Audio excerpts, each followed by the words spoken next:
All right, we ready? Good afternoon, everyone.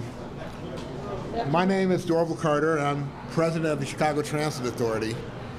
And it's a distinct pleasure to welcome the Secretary of the U.S. Department of Transportation, Pete Buttigieg, to the 95th Street Dan Ryan Terminal.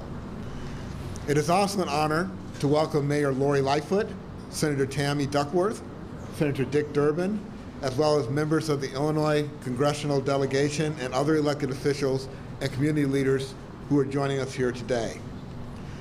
The station here at 95th Street is a jewel in the CTA crown. The original terminal was built during the Nixon administration, and the station was completely rebuilt and expanded in 2019. It is not only one of the busiest CTA rail stations, but also one of the busiest bus terminals, serving city and suburban buses, as well as the Greyhound bus system. The $280 million project, the largest station project in CTA history, would not have been possible without the more than $100 million in federal funding we received from the U.S. Department of Transportation. But this is more than just a rail station. It represents one of the largest investments in Chicago's far south side in decades. It created scores of jobs in an underserved community, and it provided unprecedented opportunities for small and local businesses. Perhaps most importantly, it will also serve as the gateway to the extension of the Red Line to 130th Street, a project that will bring fair and equitable transit access to the Chicago's far south side. The Red Line extension will remove decades-old barriers to opportunity and spur equitable economic development, or to say differently, it will be a game changer for Chicago. Just a short time ago, I had the honor of speaking with the Secretary, the senators, and the others standing here with me about the historic nature of the Red Line project and how its benefits will resonate for decades.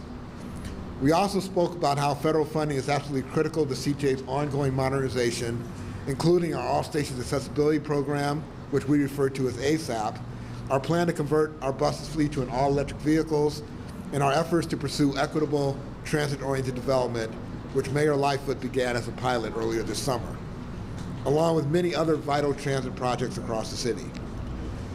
And let me be clear about this. Federal funding is the only way that CTA can continue to modernize a system that in some places is more than a century old. The only way we can continue to provide good-paying jobs to underserved communities and important business opportunities to small and minority-owned businesses. And the only way that we can reverse the disinvestment that has hampered the South Side for decades. I have always said that public transportation is more than just getting people from point A to point B. And an investment in transit benefits means much more than just to the people who take it. I want to once again thank you, Mr. Secretary, for making the CTA a part of your visit to Chicago, and also for your unwavering support of public transit. I also want to thank Senator Duckworth and Senator Durbin, as well as the rest of your colleagues in the Illinois delegation, for their never-ending and tireless advocacy for transit and for the CTA specifically. And at this time, it is my pleasure to welcome the Mayor of the City of Chicago, Lori Lightfoot. Mayor?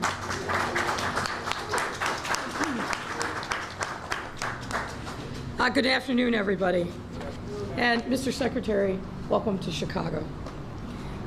Thank you to our partners in our federal delegation led by our senior Senator Dick Durbin, Senator Duckworth, and I also want to give a special note of thanks to the members of Congress who are here.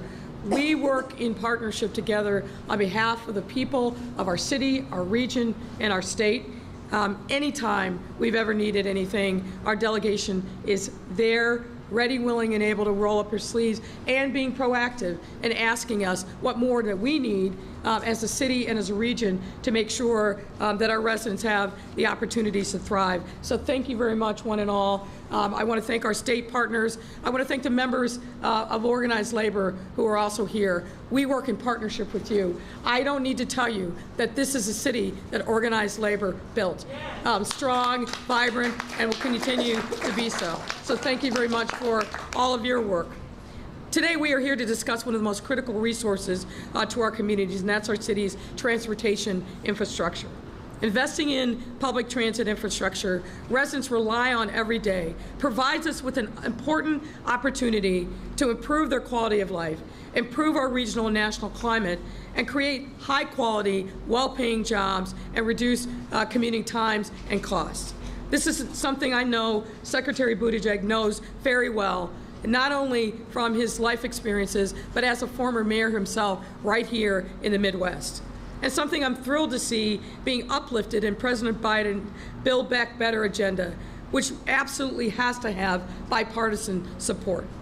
As more and more cities across the country begin to reopen and residents return to work and play, as well as continue to prioritize the reduction of car congestion downtown and combating climate change, it is crucial that we work together to provide residents with access to public transportation systems that are both efficient and reliable. And let me take this moment also to say a special thanks to President Carter. I want to remind all of you that through the pandemic, the Chicago Transit Authority was the only public transportation system that ran at full steam. And why? Because our workers and our residents needed us, and we were there for them. So thank you, President Carter, for your incredible leadership. Making sure that our transportation system is ready and accessible to our residents is an effort that we take very seriously here in Chicago. Public transit is essential and has been to us through the pandemic. Our city long has been known as a hub for transportation infrastructure of all kinds, and that's no mistake. We boast a number of competitive advantages that make our city the place to be for residents and businesses alike. We are the transportation and economic infrastructure epicenter for all of North America, makes no mistake about it. We are in close proximity to critical resources like fresh water, agricultural commodities, next-generation technologies, and human capital. Our surface transportation system, which includes more than 120 CTA bus transit routes, 145 CTA rail stations, Metro, Pace, and a major Amtrak hub, are all vital for our ability to keep this ecosystem running smoothly, making it all the more important that we constantly work to identify innovative and effective ways to maintain and invest in this system, because when we do that, we're investing in our residents, we're investing in our employees, and we're creating economic opportunity for so many people. The 95th Street station that we're in, which Secretary Buttigieg and other elected officials had the pleasure of touring earlier today, provides one such opportunity. While this major bus to rail transfer point, which was completely rebuilt in 2019, is the furthest south on our current L system, it does not equally serve all of our South Side communities, and we spent some time talking about just that and the opportunities that an extension would provide to the far South Side, stretching all the way to 130th Street and bringing into the city Altgeld Gardens, which I know is a big opportunity and interest of mine and others that are gathered here. That's why the CTA has long proposed an extension of the Red Line from this station to 130th Street, which would improve connectivity and access to the entire CTA's network, expand economic opportunity through connections to jobs, educational opportunities, housing, and other services, further our commitment to creating sustainable transportation, and improve air quality, reducing greenhouse gas emissions, and the list goes on and on. But the thing I want to say is this, and I share this with the Secretary, it takes partnership. We have to have federal resources, but I want to be clear that with those federal resources, the city of Chicago itself will also have skin in the game. We know how, when we invest in the right ways, when we put people first, when we're intentional about making sure that development and investment doesn't mean displacement, how we unlock the potential of our communities and our neighborhoods. So we will always be there. We will be the partnership that our residents deserve. And so, Secretary, we're going to keep lobbying and advocating, but trust that we will be doing the right things on behalf of our residents to make sure that those federal dollars have catalytic and transformative effect on our city. So with that, I want to say again how grateful I am for the Secretary to be here today, for really thinking about the city of Chicago and what assets we have and how we can be a model for other cities across the country. I look forward to working even closer with you and your administration to transform the lives of Americans. And so let me thank you once again. And with that, I'd invite Congressman Rush up to say a few words. Congressman.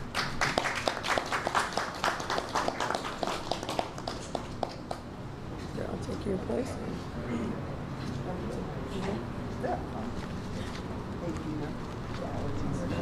Good afternoon. Good afternoon. I want to thank President Carter, Mayor Lightfoot, Senators Durbin and Duckworth, and all of my colleagues from the House of Representatives. And most of all, I want to thank you, Secretary Buttigieg, for your visit. And I want to welcome you to the 1st Congressional District of Illinois. Mr. Secretary, as I said on our way from the conference room, I was so delighted and overjoyed when our President Biden, chose a Midwestern mayor to be the Secretary of Transportation, because that was a sign that he knew and that how important transportation is and was, and he knew that if he wanted to get transportation corrected, get infrastructure passed in our nation, then he had to rely on a Midwestern mayor to make it happen. Thank you. Mr. Secretary, I believe that this moment calls for bold investments in our nation's infrastructure. Investments that are sorely needed in the 1st District, in our state, and all across this nation. It is absolutely crystal clear to everyone that has an eye to see that decades of underinvestment have taken their toll on the quality of life in our communities, particularly those disadvantaged communities. You can look at the headlines in the daily press and see not just the numbers in terms of violence and homicide, but behind all those numbers is disinvestment, decades of disinvestment that have led to frustration among too many of America's citizens. Mr. Secretary, for far too long, I've seen able-bodied men and women from this community standing aside idly and watching others from across the Midwest area, including your home state, coming into Chicago, doing work on public work projects and not really receiving any of the economic benefits. And Mr. Secretary, I must declare that we're sick and tired of being sick and tired, that we're tired of getting all the delay associated with these public works projects, all the dust that's associated with these public works projects, and none of the dope. All the delay, all the dust, and none of the dope.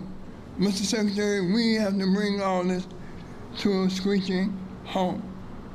You're probably aware, Mr. Secretary, that in Illinois there are 2,300 bridges and 6,200 miles of highways that are in poor condition throughout our state.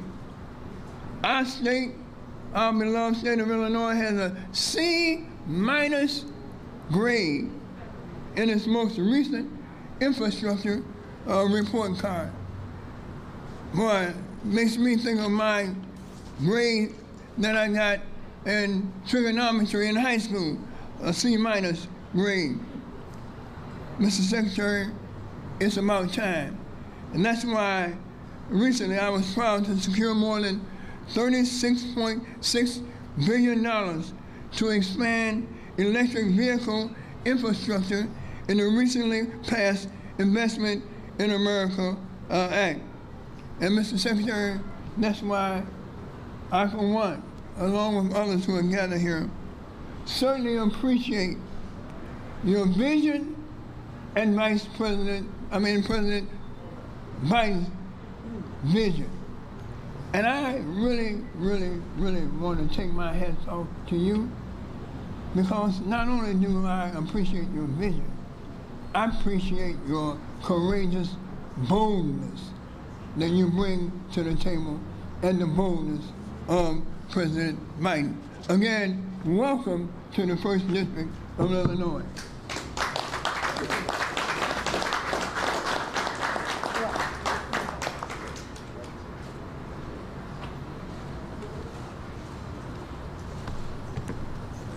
Good afternoon.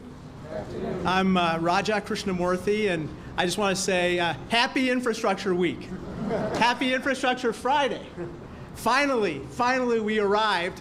I want to say a special thank you to Secretary Buttigieg for visiting us. Of course, Mayor Lightfoot, President Carter, Senators Duckworth and Durbin, thank you so much, and all of my colleagues from the House, and of course the good men and women of the CTA and CFL. I just want to make 2 quick points. First of all, the American Jobs Plan is going to create millions of jobs. However, for people to take those millions of jobs, they need the skills to do so. And for them to have those skills, we need workforce development. I was the author of the Modernization of our nation's skills-based education system, which has helped to better educate 11 million people in career, technical, and vocational education. And the Biden administration and Secretary Buttigieg are proposing to invest $100 billion over the next 10 years in this skills-based and vocational education system.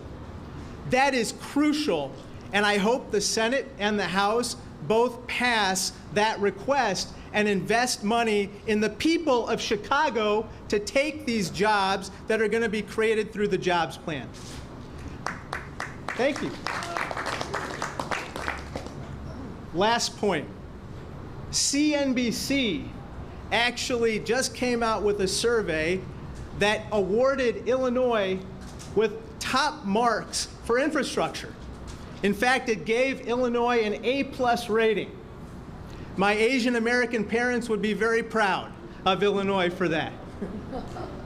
However, the reason why we got top marks and an A+ rating is because of the A+ attitude of the city of Chicago, the CTA, the men and women who work here, the people at the CFL, and the cooperative attitude of the delegation working with the administration in helping to modernize our infrastructure.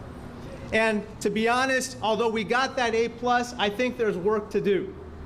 And as someone from the suburbs, I know that we can't succeed unless the city of Chicago succeeds. We can't succeed unless the CTA succeeds. So I just want to say to all of you, the suburbs stand shoulder to shoulder with the city in getting the investment necessary to make the CTA and the city of Chicago the pinnacle of world-class infrastructure. So thank you so much. I'd like to now introduce our senior senator, Dick Durbin.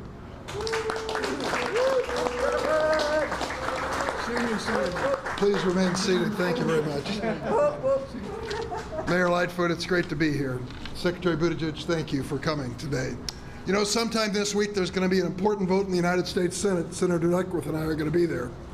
There's going to be a bipartisan infrastructure bill, $1 trillion. And you know that bill is going to spend more on transit projects than any bill has ever spent in the history of the United States. That bill is going to spend more money on railway than any time since the creation of Amtrak. That bill is going to repair more bridges than have been repaired since the Interstate Highway Project was created by President Eisenhower so many decades ago. It's an amazing bill. It's a bill that Joe Biden has endorsed and we have endorsed.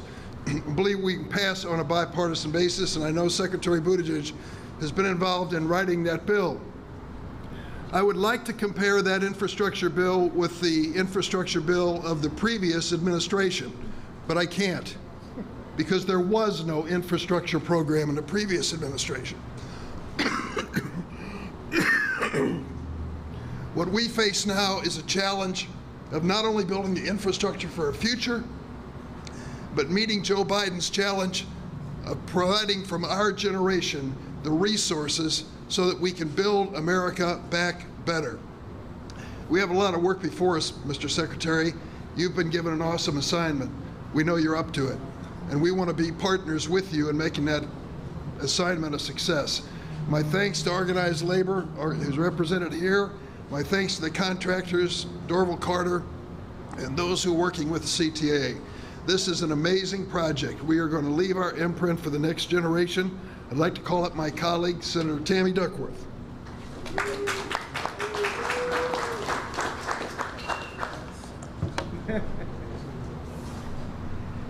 It's always rough following Dick Durbin to the podium. Hi, everyone. It's great to be here.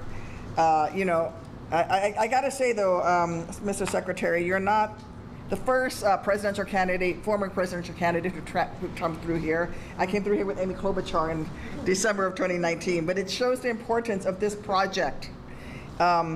It's really great to see all of us here today, because all of us know how much an infrastructure package would improve the lives of so many Illinoisans. Projects like this one are a great example of the impact that federal funding can have on our communities. To me, this 95th Street Red Line project isn't just about improving our infrastructure, though. It would have been reason enough to give it green light just for improving the infrastructure. But to me, this project is about making sure that more Chicagoans can lead the lives that they deserve, by making it easier for folks across the South Side to get to work more easily throughout the city, by promoting greater access for those of us with disabilities. And let me just say that the ASAP plan that we're using here on the CTA in order to make the entire CTA completely ADA compliant and wheelchair accessible, as was proposed by Mr. Carter, is now in this next infrastructure package. The proposal is there. I'm hoping that it stays in and gets passed, but it's going to make all legacy transit system across the nation wheelchair accessible, and it's long past time for that. This project, as has already been mentioned, is going to create more good-paying union jobs for local workers so that they can build the city back better, but also so that we can rebuild the middle class. Because we know America's fortunes, America's well-being depends on the well-being of the middle class. And the Biden administration and Senator Durbin and myself are going to make sure we continue to make investments in the middle class of this country. It also will make commutes safer, shorter, and more equitable in the process. But the work doesn't just stop here. Building back better means extending the CTA to reach even more of the South Side and to help connect thousands more Chicagoans to the rest of the city. It means investing in our transit systems to make all stations accessible. You know, we've come a long way, but our country is long overdue for comprehensive, bold infrastructure investments that boost our economy and helps our working families. Roads and bridges are critically important, but so are locks and dams. So is our wastewater and drinking water. Chicago has more lead pipelines than any other part of the country, exponentially more lead pipelines, service lines in the nation.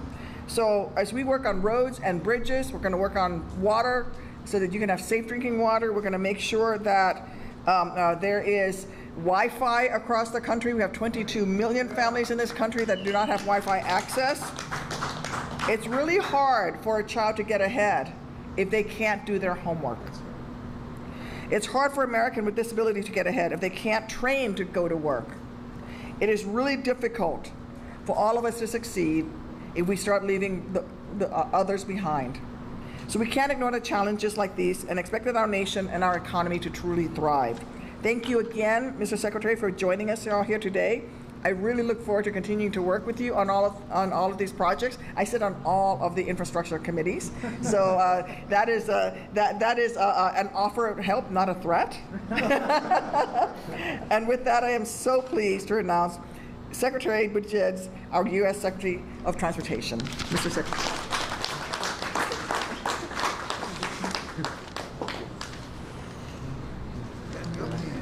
Try not to run over Bobby Rush in the process. I'll definitely lose votes that way. Well, thank you so much. Thank you, Senator, for your leadership. And I'm not just saying that because you're on the committees that oversee my work, although it doesn't hurt. But it's also so admirable, and I want to applaud the work in particular that you've done on accessibility. As we marked one anniversary of the ADA, she's pointed out it shouldn't take until the 50th anniversary of the ADA to be able to say that a system is completely accessible. And that is part of the President's vision and the administration's vision as well. Senator Durbin, a member of the leadership in the Senate that is guiding this critically important bill toward passage. We can't wait for that vote for you and your colleagues to take. Mayor, it is a pleasure to be with you. Thank you for your leadership. It has never been more demanding or more difficult or more important to be a mayor in America, and your leadership is nationally recognized.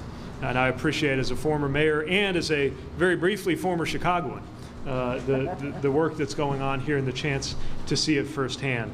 I want to thank all of the members of the House who were here. The House passed an extraordinary piece of infrastructure legislation, as well as that American Rescue Plan that's keeping operations like the CTA going. Representative Rush, thank you for the welcome to your district. Representative Garcia, I spoke to, really wanted to be here and was unable, but is here in spirit. Representative Newman, Representative Robin Kelly, Sean Caston, Congressman Quigley, Representative Foster, thank you for everything that you're doing.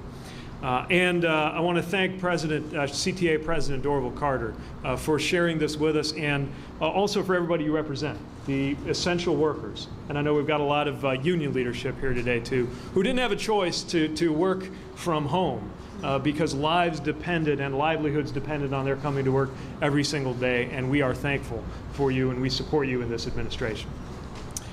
I've been thinking about a little bit of a number that CTA President Carter shared with me, which is the amount of time it takes to get from Altgeld Gardens to downtown Chicago. The residents there, in order to get to a job, he shared with me, have to take an hour, sometimes an hour and a half, in order to be able to get to work, which coincidentally is about as much time as it takes, if you happen to have a car, to get from South Bend, Indiana, where I grew up, to the heart of Chicago in the Loop.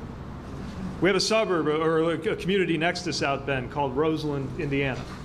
And I love Roseland, Indiana, but it should not take longer to get to a job in the heart of Chicago from the Roseland community of Chicago than it does from the Roseland community in Indiana, 90 miles east of here. And this extension is going to change that.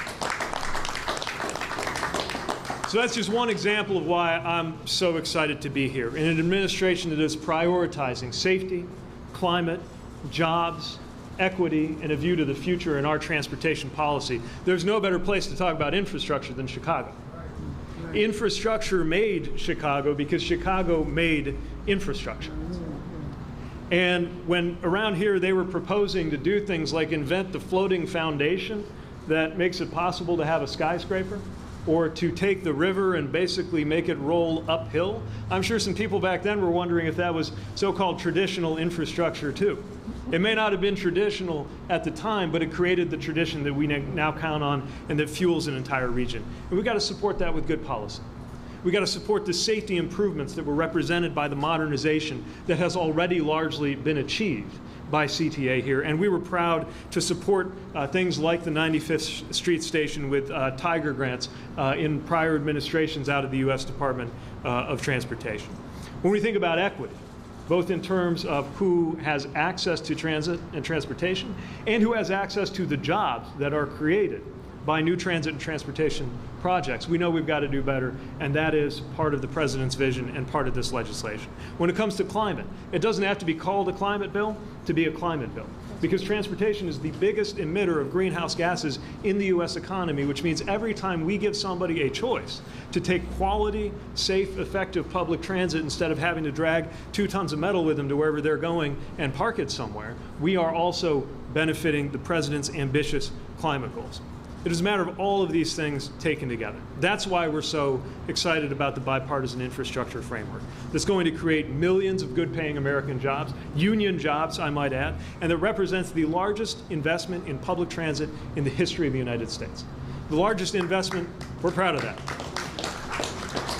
The largest investment in passenger rail since the creation of Amtrak. The most we've done on roads and bridges in this city of extraordinary and memorable roads and bridges since the Eisenhower administration, and funding for safety, including reducing traffic fatalities that are on the rise right now in this country, and where we've seen a disturbing amount of racial disparity. So we have seen that Chicago understands all of these things. I also want to applaud the decision to move toward electric buses, including a vision to have every single one of the 1,800 buses in this city electric in the future, with help from the FTA's low and no emission grant program. So the point is, I know there's been a lot of talk about infrastructure in this country. I know that Infrastructure Week has come to be, as Representative Krishnamurthy, fellow member of the Complicated Surname Club, put it, is something that sometimes arouses snickers in Washington. But we have a chance to actually get it done and to deliver it right here to the south side of Chicago. And when we do, we're going to have a lot to be proud of. So I'm delighted to be here. I admire the work that's going on, and I think we have a little bit of time to take some questions.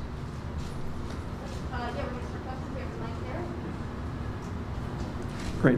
Bill Ruthart, the Chicago Tribune. Welcome back to Chicago, Mr. Secretary.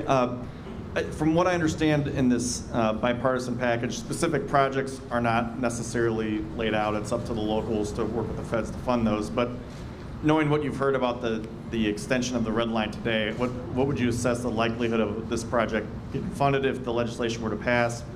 And then to Mayor Lightfoot, if you could speak to the progress in the design and preparing to get ready for this project, which I know has been in the works for quite some time. Yeah. So the federal support for a project like this would largely come from the Capital Investment Grants Program with the FTA. And this is exactly the kind of project that there would be more resources for if we got this bipartisan framework through. It's part of what we mean when we talk about that largest investment ever. So you're right, the bill's not built on a project-by-project basis, but these are the kinds of things we have in mind, especially as they bear on safety, equity, climate, and jobs all at the same time. There are other funding sources like discretionary grants that would also potentially come into play depending on congressional design, and that I know that President Carter and his colleagues would know how to go after in a convincing way. So safe to say there's a lot in it for Chicago in this proposed plan. And I'll step aside for the mayor to answer the question. Well, I'm going to do what any smart mayor does, is I'm going to defer to the person who's actually the subject matter expert. Go ahead, Dorval, and take that question. Thank you. As you may be aware, we have invested already a substantial amount of money in developing this project. It is well through the project development phase and is being well positioned to pursue the funding from the federal government in the next year or two. So I'm confident that we're going to be in a position to get the money. For those of you who know me know that I'm really good at getting money from the federal government, and this project is a top priority for me. So we're looking forward to working with the Secretary and getting the money that we need to make it happen. And let me just add that, you know, one of the things that President Carter and I have talked about in our teams is we've got to make sure that we're working in partnership together. We've seen when you make investments and there's development, what happens if you're not thoughtful about the consequences of that development on the surrounding community. So we will be working in partnership. The city will also be investing its dollars alongside of the dollars that come to the CTA so that the communities of those 4 stops going to 130th Street really also benefit in the surrounding area with equitable transportation-oriented development, making sure that retail is there, streetscapes, and all the other things that are really going to enhance the investment of the Red Line. So it can't just be we're going to put dollars in to get the Red Line extended. We've got to think holistically about how we really make catalytic investments along that path, and we will. Other questions? Yeah, Megan Dwyer with WGN-TV. Mr. Secretary, I'm curious if any part of this package speaks about high-speed rail or light rail. It's great to put money into dilapidated infrastructure, but anything toward the future here that could benefit Chicago? Absolutely. As you know, we've got a lot of work to do just to shore up what we've got. So that's unquestionably part of what we would need to look for the rail funds for. But this is also about looking to the future. In this administration, I know that I can only ever be the second biggest passenger rail enthusiast, but I work hard to make it a close second.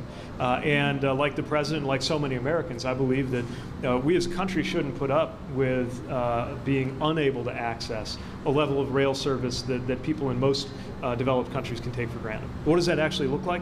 Well, in the context of the funding that we have, we think there would be enough to establish about 3 kind of showcase intercity high-speed rail corridors, as well as upgrading and improving some of what we already have, proving that the United States can in fact do high-speed rail as well or better than anyone, and creating a foundation for a future network that would continue to build on that. Would Chicago be in one of those? What's that? Again, we don't design this on a project-by-project basis, but let me say this. Some folks who are pessimistic about our rail potential, even though this country and certainly this region were built on rail, some people say, well, the U.S. can't do it because we're not, we don't have the same density as, Europe, where they have great rail. And maybe as a country, we don't, but the Midwest sure does.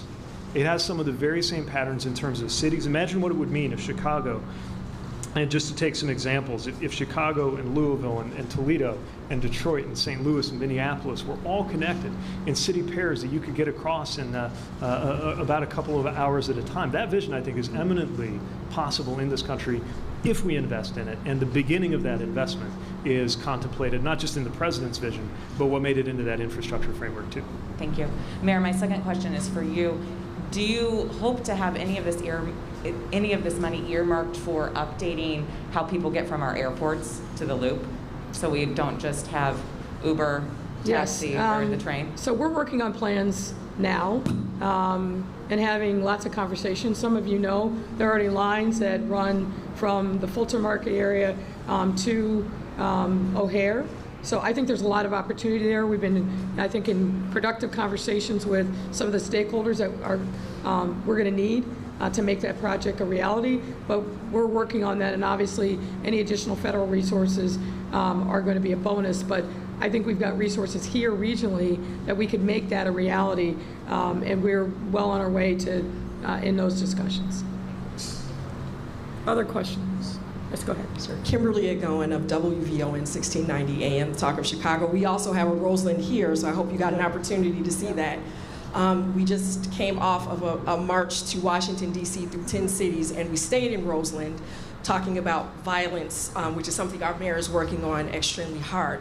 But one of the questions that I have about that is, while we were there, there was a student that was killed on one of our transit lines here, very tragic situation. Department of Transportation, you say safe, effective, but we want to emphasize the safe piece. Yep. What is your role in ensuring that we can make sure that our transit is safe for all the people who have to take it? And the second part is, you've really stepped up and taken a big role in this violence issue. Are you also going to make sure that there are community members that are a part of all of these discussions, because that's very important? Absolutely, yeah. These improvements and these changes and investments have to be something that is done with community members and never to community members. And it's one of the things I've been asking about on this visit, and have been so encouraged to hear about the intention that the CTA and other leaders here have brought to that. Look, safety is the #1 reason my department even exists. And I'm very much saddened to hear of another life lost on one of our transit systems. That can't happen, and we can't accept that. And whether we're talking about traffic fatalities, or whether we're talking about safety for somebody riding transit, or any of our other ways of getting around, we have to move toward a vision that says that 0 is the only acceptable number of deaths. It's not just the cost of doing business, it's not just how things work, it's something we can act on. In order to make good on that, good intentions won't be enough. We got to put dollars behind it. That's why there are billions committed specifically for safety in the infrastructure framework and in the vision that the president put forward. Sometimes that's about helping reach people about, especially on the driver's side, about unsafe behavior. Sometimes it's not about a choice that somebody's making, driving or riding. It's about the equipment itself or the design of the system. Sometimes there are issues related to violence and crime that I know the mayor and others have been putting so much work and intention into addressing here on the South Side and across Chicago, and it's so important across the country. All of these things fit together, and they're at the absolute core of a vision for a better transportation future in the country. Jerry Riles, WCPT 820 AM. Mayor, this question is for you, and I want to piggyback off of the initial question that was asked. During the brief tour down here at the 95th Street station, there was an African-American male, probably, 30s, 40s, and he continued to shout out or mention, what about the crime? What about the crime? Mm-hmm. And this is all good, obviously for media purposes and for the direction that we're going, but for those people in the community, black and brown people in particular, and you talk about going all the way out to Altgeld Gardens at 130th. The violence that these gentlemen and people in the community experience every day, for them, this means nothing. On-topic questions, sir. On-topic questions only. The question is, for those people traveling from those communities down into the city, they're concerned about their welfare. And I'm concerned about their welfare. I said this many times, and yesterday in particular, in addressing some of the violence that we've seen happen across our city this week. There are a lot of great things that are happening in Chicago. Our economy is coming roaring back.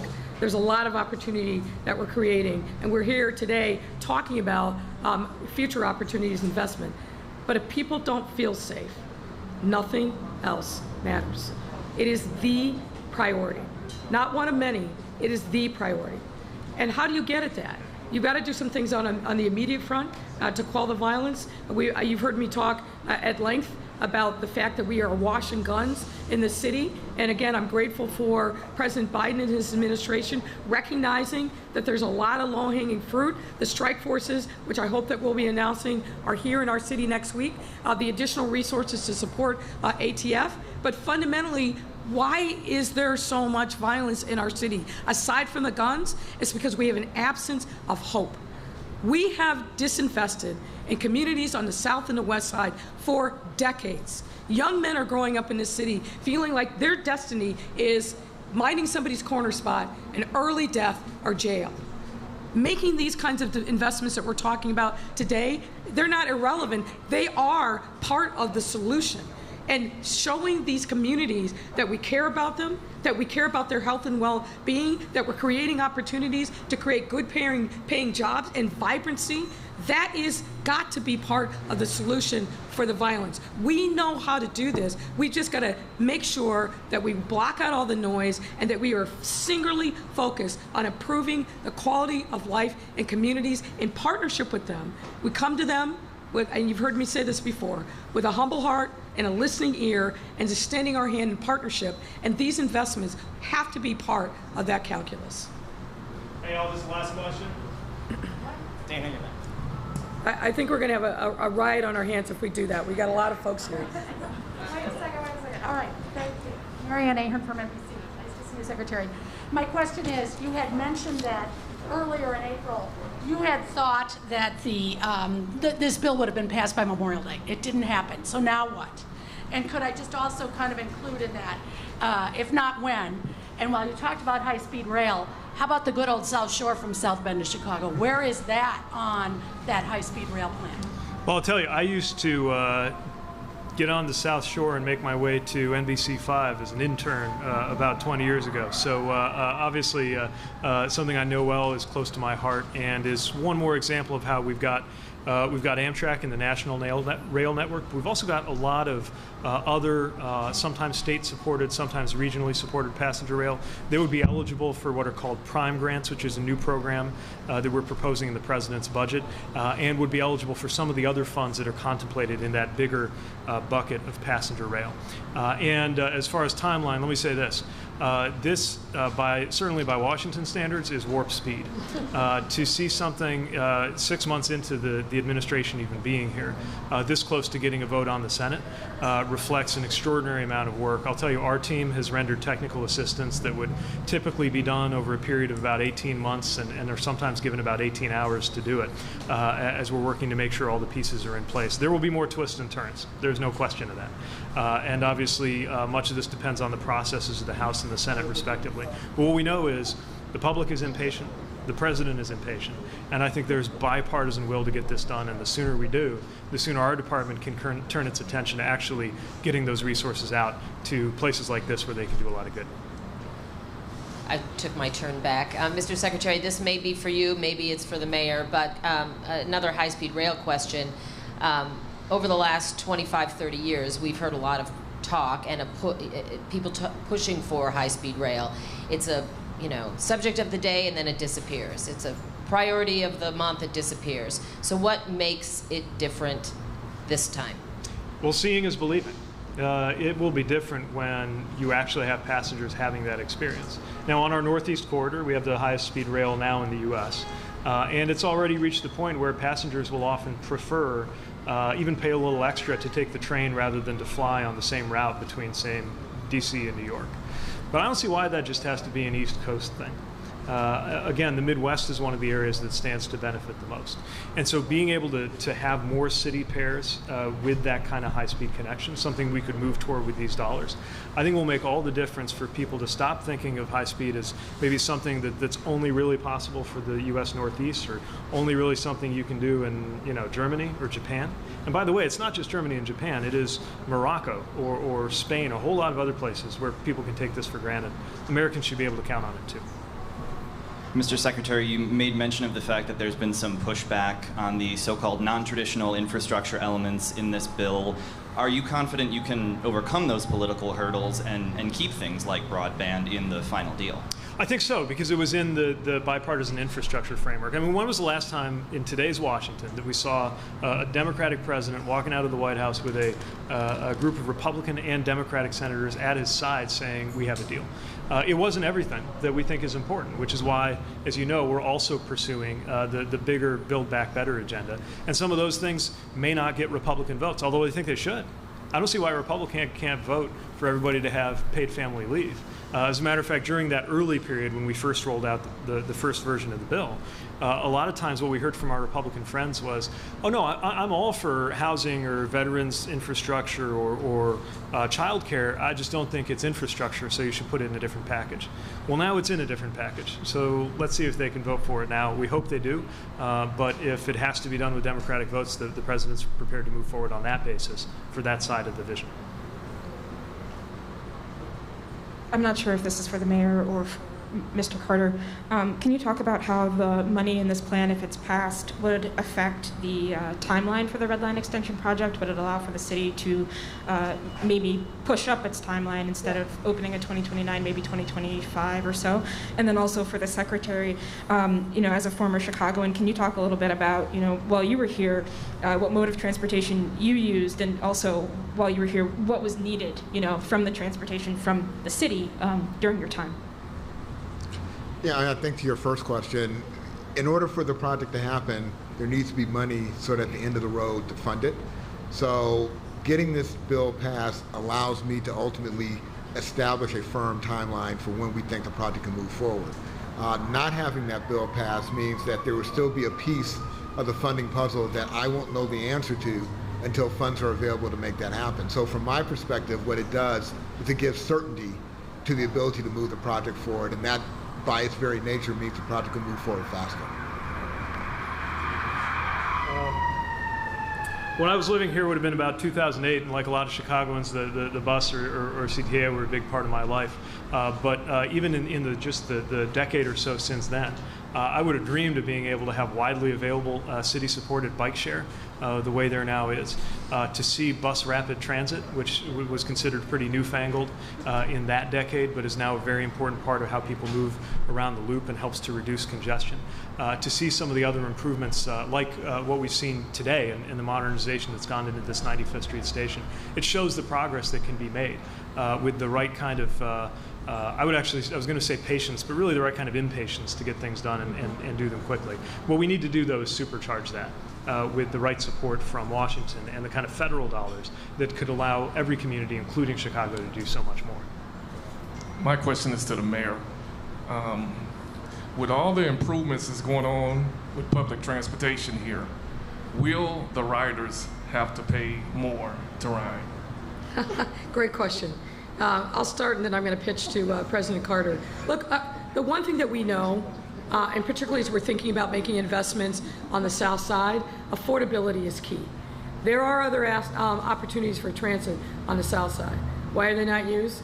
They're not used because of affordability issues. So keeping transit affordable is a key priority for me, I know for President Carter, and frankly our friends in organized labor as well. It doesn't make any sense for us to make these investments if people can't afford to ride them. So we're always going to be focused on that question. And Dorval, I don't know if you want to add to that. No. The mayor said it as well as I did. Mr. Secretary, just a question for you. I know that all the projects have to first come to be brought to you, but what is your commitment to, and what are you telling these elected leaders here about what the Biden administration's commitment is going to be to Chicago and this region with investments to make things actually happen? Well, I'm not here just to talk about what's going to happen. We're doing it right now. Matter of fact, in our recent round of infra grants, discretionary grants that I recently signed off on the proposed funding for, we had support for projects in this region that are going to make a difference. But I guess what we're saying is there could be so much more if we invest at the level that a country ought to if it wants to stay the leading country in the world. We are no longer in the top 10. As a country. And it was interesting hearing about the two report cards, both of them valid, right? One from CNBC emphasizing how well Illinois has done relative to a lot of its peers within the United States, but another one from the civil engineers warning us, and by the way, the country as a whole is in kind of D's and C's territory, relative to what it really could be and should be. We are now 13th place in the world. In a country that is where it is in the lead among the economies of the world, largely because we committed to infrastructure generations ago. We are still coasting off of those decisions. There is no question that one of the most important and significant and economically generative regions in the country will see a major share of the infrastructure framework that we're hoping will get a vote in the Senate as early as next week. Thank you very much, ladies and gentlemen. Appreciate it. There's one more. Sorry, I'd like to see David Chase. Let's get to a microphone. Mr. Secretary, I'd like to ask you a question a little off topic, and that is the President last week issued an executive order broad on increasing competition in many industries. Yep. The one that your department will oversee is the airlines, and I'm right. wondering if you could explain why, particularly at this time when the airlines have struggled so much during the pandemic, you see a need for a crackdown on excessive fees and increasing competition, particularly among the big hub and spoke network carriers? Yeah, well, it's a great question.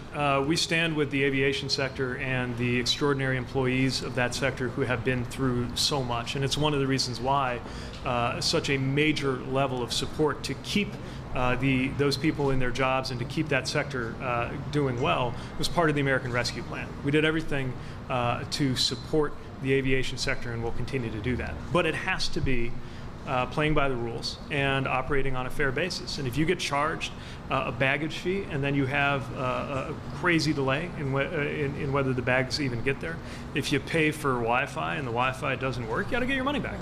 It's a basic principle of customer service, and the President believes, and I believe, that it's very important we hold that up. So we're talking about that, or the recommendations for surface transportation to make sure that our rail sector stays competitive, or the things that need to happen on the port side and the maritime side to keep our supply chains moving smoothly.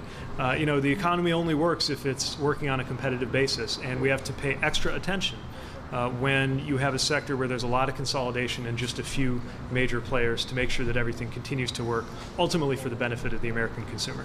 Have the airlines been consolidated too much market control?